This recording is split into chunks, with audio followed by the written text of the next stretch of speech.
জয়ন্তী মঙ্গলা কালী ভদ্র কালী কপালিনী দুর্গা শিবা সমাধাত্রী সহা সদা নমস্তুতে। নমস্কার বন্ধুরা, আপনাদের সকলকে দেবালয়ে সুস্বাগতম। বন্ধুরা, আজ আমাদের ভিডিওর আলোচিত বিষয় হল আগামী জ্যৈষ্ঠ অমাবস্যা তথা ফলহারিণী অমাবস্যা কবে পড়ছে, কবে ফলহারিণী কালী পুজো করতে হবে, পূজার মন্ত্র, ব্রত আচার এবং এই ফলহারিণী অমাবস্যার মাহাত্ম্য কি। সাথে এও জানব এই ফলহারিণী কালী পূজার দিন মাকে কি ফল নিবেদন করতে হবে যাতে মা প্রসন্ন হন। চলুন বন্ধুরা, আজকের এই ভিডিওর তথ্য শুরু করা যাক। আমাদের হিন্দু শাস্ত্রে প্রত্যেকটি অমাবস্যা এবং পূর্ণিমা তিথির বিশেষ মাহাত্ম্য রয়েছে। তার মধ্যে অন্যতম হল জ্যৈষ্ঠ মাসের অমাবস্যা। বৈশাখ পার করে এবার জ্যৈষ্ঠে আসন্ন অমাবস্যা ঘিরে অনেকেরই নজর রয়েছে, কারণ জ্যৈষ্ঠ মাসে যে অমাবস্যা পালিত হয় তা বাংলার সব প্রান্তে ফলহারিণী কালী পূজা নামে বা ফলহারিণী অমাবস্যা হিসেবে পরিচিত। যেহেতু এই অমাবস্যা পয়লা জ্যৈষ্ঠ শনিবার দিন পড়ছে, তাই এই অমাবস্যাকে শনিশ্চরী অমাবস্যাও বলা হয়। এবং আশ্চর্যের বিষয় এটি যে দীর্ঘ ১৩ বছর পর এই ফলহারিণী অমাবস্যা তথা জ্যৈষ্ঠ অমাবস্যার দিন এবছরে শনি জয়ন্তী পড়ছে, অর্থাৎ শনিদেবের জন্মোৎসবও এই একই দিনে পালিত হবে, যেটি দীর্ঘ ১৩ বছর পর বিশেষ সংযোগ তৈরি করছে। তাই এই দিন যে কোনো রকম বাধা কাটানোর এবং সমস্ত মনস্কামনার জন্য বিশেষ একটি উপাদেয় বা উপকারী দিন বলা যায়। এই অমাবস্যার বিশেষ গুরুত্ব কিন্তু আমাদের হিন্দু শাস্ত্রে রয়েছে। হিন্দু মতে বিশ্বাস করা হয় এই তিথিতে পবিত্রভাবে পূজা প্রার্থনা করলে এবং অমাবস্যার তিথির সমস্ত বিধিনিষেধ সুষ্ঠুভাবে পালন করলে মায়ের বিশেষ আশীর্বাদ পাওয়া যায়।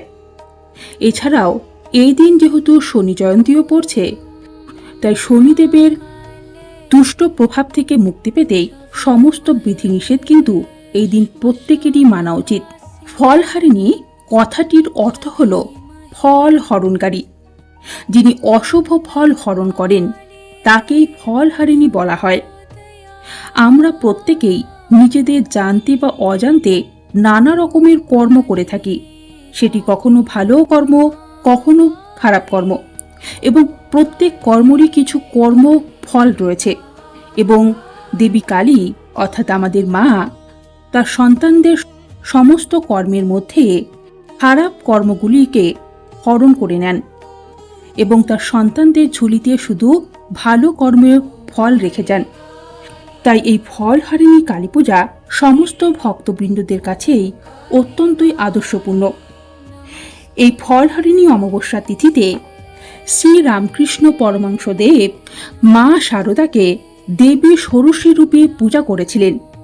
এছাড়াও ১২৮০ বঙ্গাব্দে এই একই দিনেই শ্রী রামকৃষ্ণদেব দক্ষিণেশ্বরের মা ভবতারিণী দেবীরও পূজা করেছিলেন। তাই দক্ষিণেশ্বর মন্দিরেও এই দিনে বিশেষ পূজা পালন করা হয়। শাস্ত্রমতে ফলহারিণী অমাবস্যার বিশেষ মাহাত্ম্য রয়েছে। মনে করা হয় এই দিন স্বয়ং দেবী ভক্তের মনের স্বাদ পূরণ করবার জন্য মর্তে নেমে আসেন। এই দিন দেবীকে নানা মৌসুমি ফল দিয়ে পূজা করবার বিধি আছে। তারাপীঠের মতো অনেক মাতৃপীঠেই এই দিন ফুলের বদলে ফল দিয়ে মা কালীর বিগ্রহকে সাজানো হয়। ফলহারিণী পূজায় মনের ইচ্ছে পূরণ করবার জন্য বিশেষ পূজা করা হয়। এই দিন মায়ের আরাধনা মন থেকে করলে অর্থ লাভ, যশ লাভ, পেশাগত জীবনে উন্নতি, বৈবাহিক জীবনে উন্নতি, প্রেমে বাধা থাকলে তা কেটে যায়। এছাড়াও সংসারে সুখ শান্তি বজায় থাকে। ফলহারিণী কালী পুজো করলে ছাত্রছাত্রীদের বিদ্যা লাভের পথে বাধা থাকলে তা দূর হয় বলে প্রচলিত বিশ্বাস রয়েছে। দেবী ফলহারিণী আমাদের যাবতীয় অশুভ কর্মফল হরণ করে মোক্ষ ফল দান করেন। এবং এবছরের ফলহারিণী কালী পুজো কবে পড়ছে তা এবার জেনে নেব।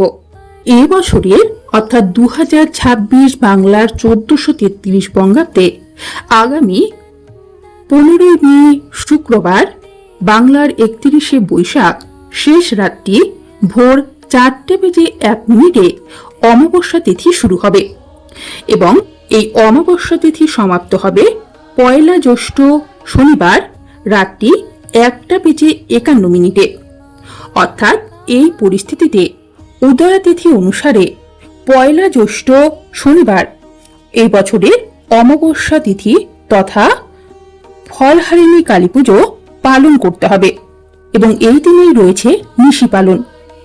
এই দিন রাত্রি 1:51 মধ্যে আমাদের শ্রী শ্রী ফলহারিণী কালিকা মায়ের পূজা সম্পন্ন করে নিতে হবে। এছাড়াও এই দিনে গঙ্গা স্নান করলে খুবই শুভ মানা হয়। এই দিন গঙ্গা স্নানের শুভ সময় থাকবে ভোর 5:01 থেকে সকাল 6:15 পর্যন্ত। এছাড়াও এই দিন মহেন্দ্র যোগ তৈরি হচ্ছে, যা সকাল 5:48 থেকে সকাল 9টা পর্যন্ত। এছাড়াও সকাল 10:22 থেকে দুপুর 12:04 মধ্যে থাকছে। এই সময়টি অত্যন্ত শুভ। এছাড়াও অমৃত যোগ তৈরি হচ্ছে, যা দুপুর 3:36 থেকে শুরু হবে এবং সন্ধ্যা 6:07 মধ্যে থাকবে। এছাড়াও রাত্রি 7:07 থেকে শুরু করে রাত্রি 7:42 মধ্যে থাকছে। আবার রাত্রি 11:16 থেকে শুরু করে রাত্রি 1:22 মধ্যে থাকছে অমৃত যোগ। বন্ধুরা, চলুন এবার দেখে নেওয়া যাক এই দিন আপনারা মাকে কিভাবে পূজা করবেন, তার বিধি কি রয়েছে। এই দিন আপনারা মাকে 108টি ফুল দিয়ে গাঁথা জবা ফুলের মালা অবশ্যই অর্পণ করুন।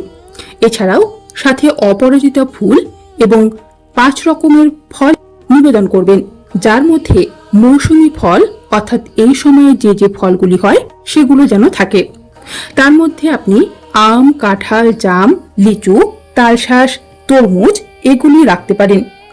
সাথে অবশ্যই খেয়াল রাখবেন লাল রঙের দেখতে ফল থাকে, যেমন বেদানা, লাল আঙুর, চেরি ফল এগুলো অবশ্যই দেবেন। এছাড়াও আপনারা চাইলে মায়ের ভোগে লুচি, সুজি, খিচুড়ি, পায়েস ইত্যাদি অর্পণ করতে পারেন। এছাড়াও গোটা ফল সহ কুচনো ফল নৈবেদ্যে নিবেদন করতে পারেন। কিন্তু এই দিন যেহেতু ফলহারিণী কালী পুজো, তাই গোটা ফল অর্পণ করতে কিন্তু ভুলবেন না। আমাদের শাস্ত্রে বিধান রয়েছে মায়ের পুজো সবসময় নিশীথকালে করা উচিত, তাই চেষ্টা করবেন এই ফলহারিণী কালী পুজো সন্ধ্যা 7টার পর করবার। যেহেতু অমাবস্যা তিথি শনিবার 1 জ্যৈষ্ঠ রাত 1:51 পর্যন্ত থাকছে, তাই চেষ্টা করবেন সন্ধে 7টার পর থেকে রাত্রি 1:51 আগে আপনাদের পূজা সম্পূর্ণ করতে।